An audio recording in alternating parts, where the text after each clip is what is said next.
بسم اللہ الرحمن الرحیم۔ پارٹ نمبر 20، اسلام کیا ہے؟ تالیف حضرت مولانا محمد منظور نعمانی نور اللہ مرقدہ۔ اس کتاب میں حضرت نے اسلام کو جاننے اور سمجھنے کے لیے 20 سبق لکھے ہیں۔ اس کا 8واں سبق ہے معاشرت کے احکام اور آداب اور باہمی حقوق۔ معاشرت کے آداب اور حقوق کی تعلیم بھی اسلام کی خاص اور اہم تعلیمات میں سے ہے، اور ایک مسلمان سچا اور پکا مسلمان جب ہی ہو سکتا ہے جب کہ وہ اسلام کے معاشرتی احکام پر بھی پوری طرح عمل کرے۔ معاشرتی احکام سے ہماری مراد باہمی برتاؤ کے وہ طور طریقے ہیں جو اسلام نے سکھائے ہیں، مثلاً یہ کہ اولاد کا رویہ ماں باپ کے ساتھ کیسا ہو، اور ماں باپ کا برتاؤ اولاد کے ساتھ کس طرح کا ہو، ایک بھائی دوسرے بھائی کے ساتھ کس طرح پیش آئے، بہنوں کے ساتھ کس طرح کا سلوک کیا جائے، میاں بیوی باہم کس طرح زندگی گزاریں، چھوٹے اپنے بڑوں کے سامنے کس طرح رہیں، اور بڑے چھوٹوں کے ساتھ کیسا برتاؤ کریں، پڑوسیوں کے ساتھ ہمارا رویہ کیا ہو، امیر لوگ غریبوں کے ساتھ کس طرح کا سلوک کریں اور غریب امیروں کے ساتھ کیسا رویہ رکھیں، آقا کا تعلق ملازم کے ساتھ اور ملازم کا برتاؤ آقا کے ساتھ کیسا ہو۔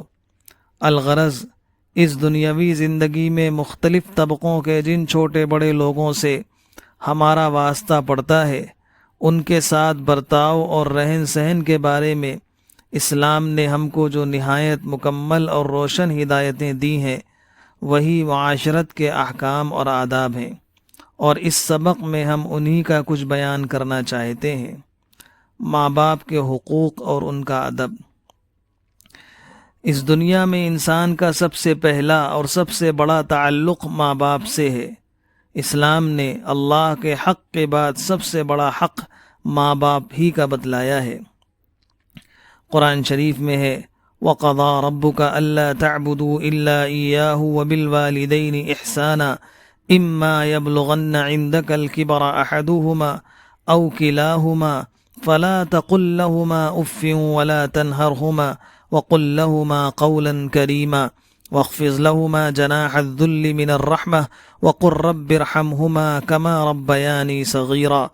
اور تیرے رب نے حتمی حکم دیا ہے کہ اس کے سوا تم کسی کی عبادت اور بندگی نہ کرو، اور ماں باپ کے ساتھ اچھائی کرو، اگر ان میں سے ایک یا دونوں تمہارے سامنے بڑھاپے کو پہنچ جائیں تو ان کو اونھ بھی نہ کہو، اور ان سے خفگی کی بات نہ کرو، اور ان سے ادب اور تمیز سے بولو، اور خاکساری و نیازمندی کے ساتھ ان کی اطاعت کرو، اور ان کے حق میں خدا سے اس طرح دعا بھی کرتے رہو کہ اے پروردگار تو ان پر رحمت فرما جس طرح انہوں نے بچپن میں مجھے شفقت سے پالا پرورش کیا۔ قرآن شریف ہی کی ایک دوسری آیت میں ماں باپ کا حق بیان کرتے ہوئے یہاں تک فرمایا گیا ہے اگر بالفرض کسی کے ماں باپ کافر و مشرک ہوں اور وہ اولاد کو بھی کفر و شرک کے لیے مجبور کریں تو اولاد کو چاہیے کہ ان کے کہنے سے کفر و شرک تو نہ کرے، لیکن دنیا میں ان کے ساتھ اچھا سلوک اور ان کی خدمت پھر بھی کرتی رہے۔ آیت کے الفاظ یہ ہیں وَإِن جَاهَدَاكَ عَلَىٰ أَن تُشْرِكَ بِي مَا لَيْسَ لَكَ بِهِ عِلْمٌ فَلَا تُطِعْهُمَا وَصَاحِبْهُمَا فِي الدُّنْيَا مَعْرُوفًا۔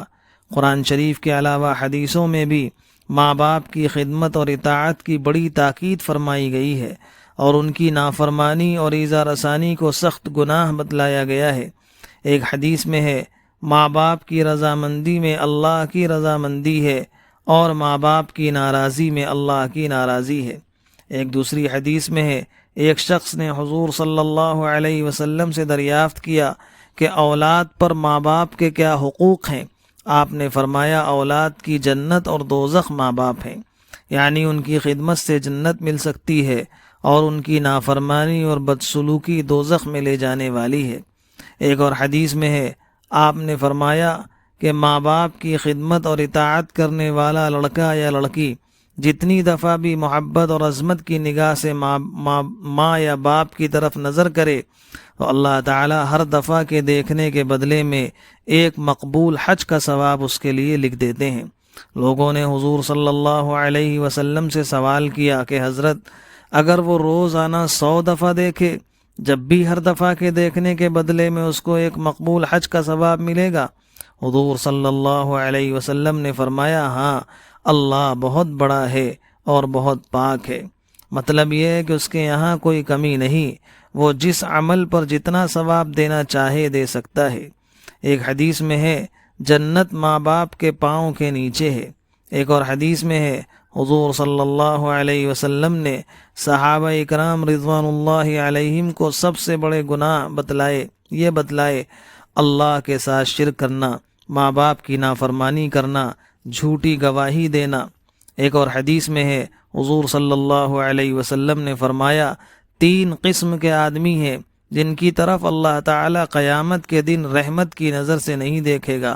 ان میں سے ایک قسم وہ لوگ ہیں جو ماں باپ کی نافرمانی کرتے ہیں۔